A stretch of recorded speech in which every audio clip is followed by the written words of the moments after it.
Hello, I'm Corey and thank you for visiting my channel. Last year I did a scrapbook idea book that was pretty popular as far as some people asked me questions and such on how I did it. And as I've been starting my next idea book, which is Flips, Flaps, and Folds, I thought I would go through the process kind of with you. My goal is to make these super short videos, 10 minutes or less, and show you how to do some kind of a flip, flap, or fold in each of the short videos. And not because they aren't necessarily easy to do or intuitive, but because it helps me remember some of the different things I can include in my journals. And I use my scrapbook idea book quite frequently when I get stuck or I need a specific thing for my journal. And so I thought maybe working on my next idea book with you folks might be kind of fun for you too.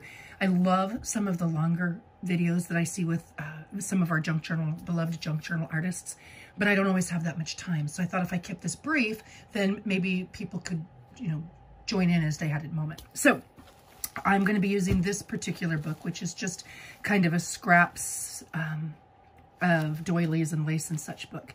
And then my next book, if this works, I'll do the same thing with my next book, which is obviously just started for tags, tabs, and what did I say? Tags, tabs, and tucks. There you go. So that'll be after this. But this one will be flips, flaps, and folds. And I did something I've never really done before. I usually begin with the end in mind. And so before I sew any signatures in, I plan out all the pages. And so I know what I need to sew where, because I like to sew in my books. But this one I didn't. This is all just a bunch of blank coffee dyed pages sewed in. And when I say sewed in, I mean like sewing machine sewed, though you certainly don't have to, in. And so I'll build from here on the blank pages. And today's flip, flap, and fold is a really, really simple one, and one we've all seen many, many times. But again, the idea isn't to necessarily create new things, but to just remember things that we already know. And this particular one uses scraps, and almost all of my videos will use scraps, and I'll even say that in there because I love creating with scraps. It's my personal favorite. And so to do this, you can choose, and I try to build in choice too. So you can ink if you want to, you can leave it naked if you want to, you can sew if you want to, you can ink and sew. You get to pick, but they'll work no matter what your personal style preference is. And the idea here is literally just a simple fold that gives you one, and then when you glue it in your book, 2 pockets. Well, this is the first one I created, and there was a tear in this, so that's why it was in my scrap bin. And then I covered it with another piece of this paper. I'd cut it out, and so I've got a pocket here. So 3 pockets. One, where did I do with the, well, here, I'll just grab this. So there's 1 pocket, 2 pockets, and 3 pockets, because, you just glue 3 sides on it. You can either have the pocket go on the side here or the pocket on the top, but you just glue 3 of the sides down. So that's where I started. And so I was making one for a sample, and I goofed. I didn't score it. I just blindfolded it rather than scoring it, though you can certainly score it if you have your piece of paper and measure it in thirds, and you're guaranteed to have exactly what you want. But I didn't make this quite long enough. And rather than waste it, I grabbed another scrap, and I thought, well, gosh, I could just make another fold and sew this on the bottom, like so, and then obviously trim it off and ink it. And so this is one that's just been inked, but now I have 1, 2, 3, 4 pockets out of a very short, this is what, maybe 3 inches long by 4 inches wide, something like that. A really simple fold. And literally all you do with this was a scrap piece of paper that was white in the back. And so I tore another piece of the scrap to glue down here, so when it's folded, I would only see the pattern rather than the white space. And then where I folded them at the corners, I folded down the sides. Now, I didn't measure, I didn't make it perfect, and you can see this side, the only goal is to fold at your score line. So you start your top point at your score line so that when you fold it over, you've got a nice crease. But you can bring your paper all the way into your score line if you want a deep pocket. You can make your fold a little bit less if you want a lighter pocket. And you can see right here, these two aren't the same. They don't have to be the same to work. So I've fold here, and that's literally all there is to it. You can, of course, glue this down, because when I'm done, I'll either sew around the edge or glue it. And again, with this one, I would put this piece here, so that would make my fourth pocket. And again, all with scraps. So this was, you know, my sample that I was going to show you. And then I thought, I'd been watching a lot of Gayle Agostinelli's videos, which are wonderful. And if you haven't seen her, I mean, of course you've seen her, but if you haven't, you really should. And I did that same darn thing with this one. I don't know if you can see it in there. I didn't fold it quite far enough, so I grabbed another piece of book page. Oh, back to Gayle. Sorry, I got sidetracked. Gayle has been doing a lot with book pages, using up your book pages. And this one is literally 3 book pages, because I keep my book pages once I've torn them in my scrap bin. And I just laid 3 different book pages on top of each other and folded down the edges. So it was 3 book pages rather than 1, and it's super, super thin. This is less than the dimension of cardstock. So because these dictionary pages are so thin, I'm able to use them without building too much bulk in my book. So I had the back page and then one flap that I was putting on the second flap, and I like the other one, I didn't make it match up. And so you can see here, I just grabbed another section of book page and put it on top. And that got me to thinking, Gayle's been doing a ton with the book pages, and I got, oh, how else can I use it? Well, I thought, gosh, I have room here for another pocket. So this one's got 1, 2, 3, 4 pockets. Again, I can use the back, the back on top or the back on the side as I glue it down for another top spot or pocket. But I thought, well, gosh, I'll just literally fold this over and I can glue this down here on the bottom. And in fact, I'll do that right here, right now to show you.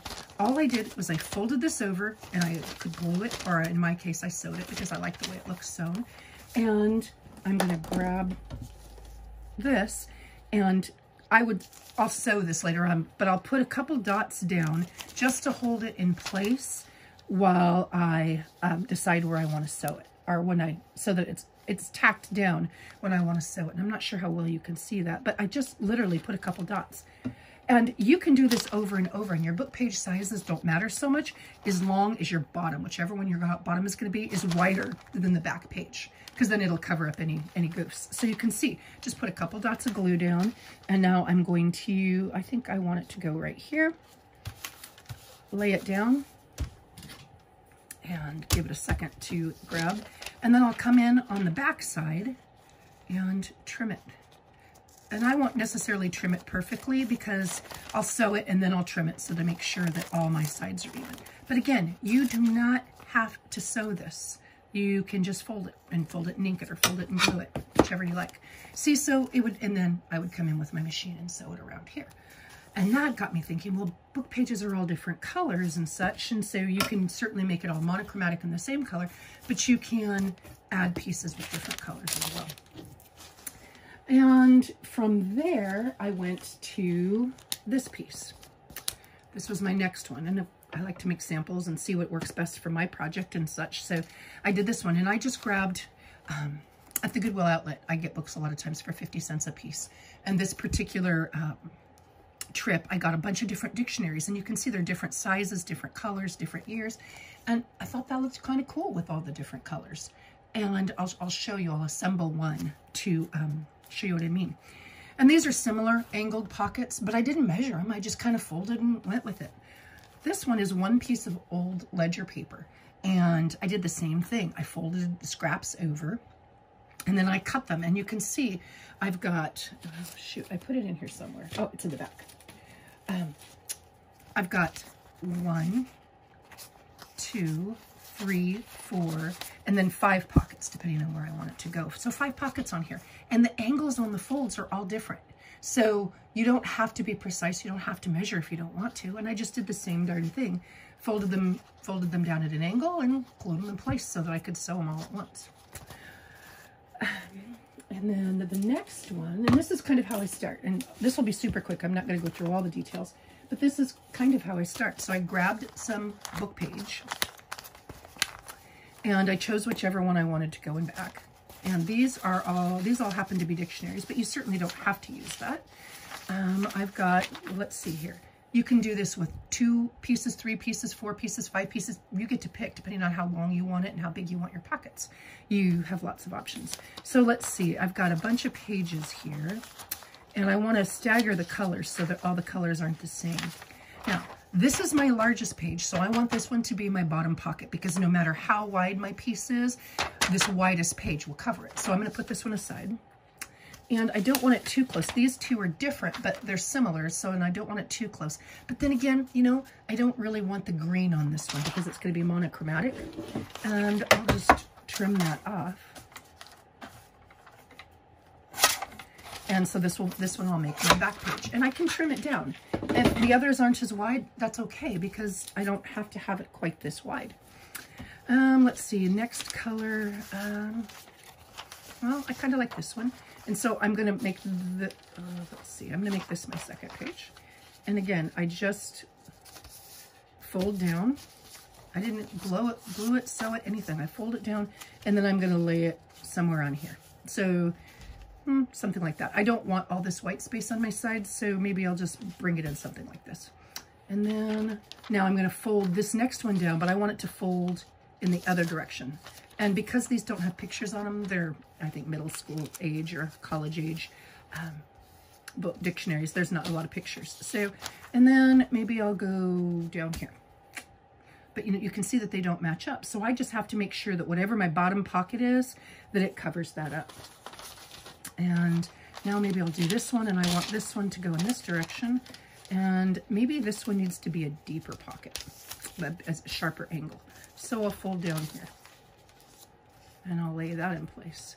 And I really like the age of this print, so I'm going to put this one down next. Okay. And lay that down here. And then for my last one, remember I want my big, wide, long one last, so because it'll cover any of these pieces over here that don't get covered up. So I don't need to make it super sharp, and I'll go like this. Okay, so you can see I've got 1, 2, 3, 4, 5, and then 6 pockets. All I would do once I've decided, okay, this is where I want it, I'll put a couple glue dots down, and then I'll trim around the whole thing. I'm already past my 10 minutes, but I'm going to count that okay because of the introduction. And so that's how I would do it, and I would sew it or ink it or whatever I wanted to do first. And I've got some prepped, basically, so that you could see the assembly and how quick and easy it is. So this is an old junior Latin reader, and that's going to be my base. That's going to be my bottom. And then this page is going to go right here. So I'm going to put a couple glue dots to hold it in place. And what I do when I glue it down, and it doesn't have to be perfect because remember, I'm going to come in and sew this later on. I am going to lay it kind of like that. I generally tend, after I've glued it down, I trim it. And I don't trim it perfectly, I just kind of trim it close so that I have an approximation on how big my overall piece is going to be. And then I'll come in and, after I've sewn it, I'll trim down the whole thing. So there's that one. And then I've got this one. This one's really big, so this one would be a great one for my last piece. So this really old color is kind of cool. It's a arithmetic book, an old arithmetic book. And I can go up to the top corner if I want to, but I don't have to. And I think I'm going to drop down a little bit because I kind of like the way that looks. So again, I'm going to put a couple dots in just to hold it in place while I'm putting it all, layering it all down. And this one's a little bit narrower, so I'm going to, I'm not going to cut as much off or over-layer it. But again, remember, if it doesn't match the edge perfectly, it doesn't matter because I'm going to cover that up. As long as my bottom piece, my last piece, covers the whole thing, any shortnesses right here won't show. And then, oh, you can see the angles are quite different on this. I really like this shorthand book, so I don't want that pocket to be too deep. I don't want to lose too much there. So a couple dots of glue. And I'm going to put that in place. Again, I'm trying to center this so that most of the print shows, because that's the kind of what I think is the interesting piece on this. And they don't even have to be perfectly straight. You can see here, they're not. And I can save these bits left over for my scrap bin. And then the last one, oh, that's really kind of cool. And I'm going to do the same thing. Use this as my guideline, put a couple dots of glue, and put this on here. And this is an old typing book, you know, one of those flip-up typing books from the 70s, 80s when I was in high school. And again, I'm going to trim it down, but not perfectly, because it doesn't matter if I've done it perfectly right now, just so that I can get an approximation of the size and make sure it's the way I want it. Yep, okay, it's good. So I've got a little overlap here, and I've got, you know, a little overlap here, but now I'm gonna go with my sewing machine and sew all the way around the edges. Or if I were using my trimmer, I would put it in my trimmer and trim it so that it's all nice and straight. So it'll end up looking like one of these pieces. And that is literally all there is to it. You have tons of options. They're really fun. Like this one's not obviously finished, but I could put that, you know, in the front page of my book, and I could have tuck spots here, or I can use this one because it matches kind of the inside print of the book, and then put tags or tabs in each one of these. I have a nice big tuck spot on the side or on the top, or I can use this really old ledger, which is what I'll probably do because it's 1919 and I really like the different colors. So that's it. There is my first suggestion, my first offering in tags, tabs, no, not tags, tabs, and tucks. Sorry, flips, flaps, and folds. There you go, because you flip, flap, and fold this one. Thank you very much for watching, and I hope you have a great day.